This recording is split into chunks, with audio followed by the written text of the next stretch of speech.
Hey, Micromap here. Wanted to talk a little bit about the futures um, before I get into more individual stock names and trades and with earnings season around the corner.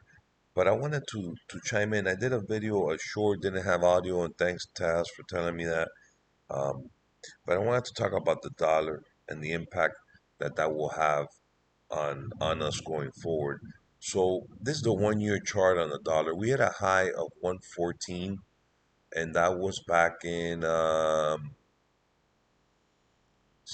looks like about September of 22. So when the dollar's high, um, we as Americans have uh, can buy when your currency, your money is strong, can buy more stuff with your money. That's why in the past couple prior months, it was a great time to travel abroad because um, King Dollar is what everything's priced in: oil, commodities. For now, you guys that follow financial news and markets know that foreign countries, like especially the BRIC nations, are trying to um, get away from the dollar as being the reserve currency for many reasons. Because the first one is um, sanctions. So if you're in dollars and you're heavily relying on dollars, they can sanction you and really hurt your economy, like they've done to Russia. And second of all, um, with all the debt that the nation has, these countries see that it's like an unsustainable path. Um, our GDP to ratio, debt to GDP debt to ratio, I want to say is one. Let's take a look here in this US dot clock. It's pretty interesting website. I want to say it's 125 at least if it opens up. Uh, Debt to GDP ratio 122 right now. 122. And this is a pretty good website. National debt 32 trillion. Uh, Debt per taxpayer 253,000. Uh, Interest on debt 617 billion. Um, Go to this website. It's very um, useful. They used to have dollars to silver, dollar to gold, but they took those off. I don't know why. Don't know why they took that off. This is here income tax debt per citizen 7,000. Let me see. Oh, it tells you right here. Custom duty is tariff or tax imposed on goods when. Oh no, that's the wrong one. Over here. There are two main municipal bonds. So each, so each one gives you like a headline here, right here, what it means.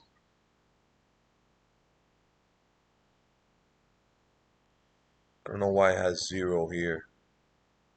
It says the year-over-year increase in the U.S. 2 money supply divided by the yearly world production of silver. But it's just it has an asterisk on it. But check it out; it's a pretty cool website.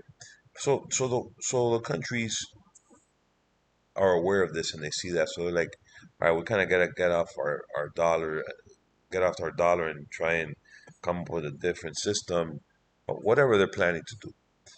All I know is the dollars hit pretty much a 52-week low. This is a 1 year chart daily, and we basically broke here uh, 100 here. Let's see, what was the low here? 101.03 here, I think was the low. 101.98. I don't know. Yeah, I don't know what this is here. Let's see here. This bar here, 10, the low 10. Okay, here it is. 100, 182. So it cracked that. And there's the 1 year. We could pull up the 3 year. Let's see if I can do a 3 year, 3 year chart, 3 year week. Oh, so it's right here. So if you look at this, this right here was 191, and we pretty much cracked that. And I would say it's a lot of red candles here.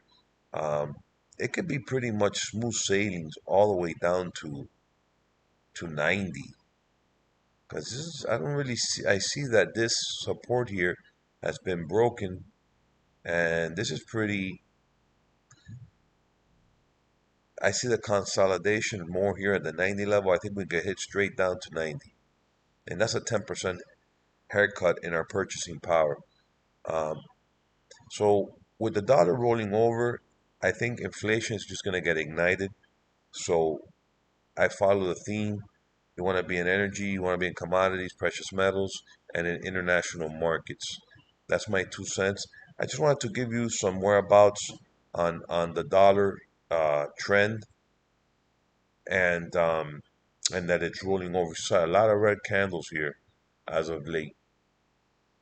I'm gonna play with the chart here and see how far back we can go. Let's take a 10-year chart. I think should I do week? Let's see week how it looks. This was back in 2013. So 2013 we were at 78. Wow. Yeah, that's pretty low there. Um, interesting, interesting. 71 was back in the financial crisis. I want to say 71 was the low. Let's see. Maybe what's the max here? Max available, and let's go by month. Yeah, so the low was in the financial crisis. Yeah, 70, 70, 70 handle in the financial crisis. Incredible. We're up to 121 was the high back in, that was back in '01 after the dot-com bubble. Then we slowly started declining as I guess they cut interest rates. Sounds right. And then we basically got to the housing crisis in '08 and the Great Recession. Then it bumped back up as I guess a safety trade as the world was falling apart. And it's been zigzag, zigzag. And then when was this here? This is in 2014. It started rallying because we started raising interest rates a little bit. And then we cut interest rates, came back down to 90. And you can see a pretty forward-looking chart here. And the reason we're rolling over is that the street thinks that the Fed is done raising interest rates, and the next move is cutting interest rates. So markets are forward-looking, and that's why the dollar's been rolling over. Curious to see how the futures open up tonight. It started at 6, so we got about an hour to go. Anyways, just a quick update on King Dollar. See you in the next one. Bye bye.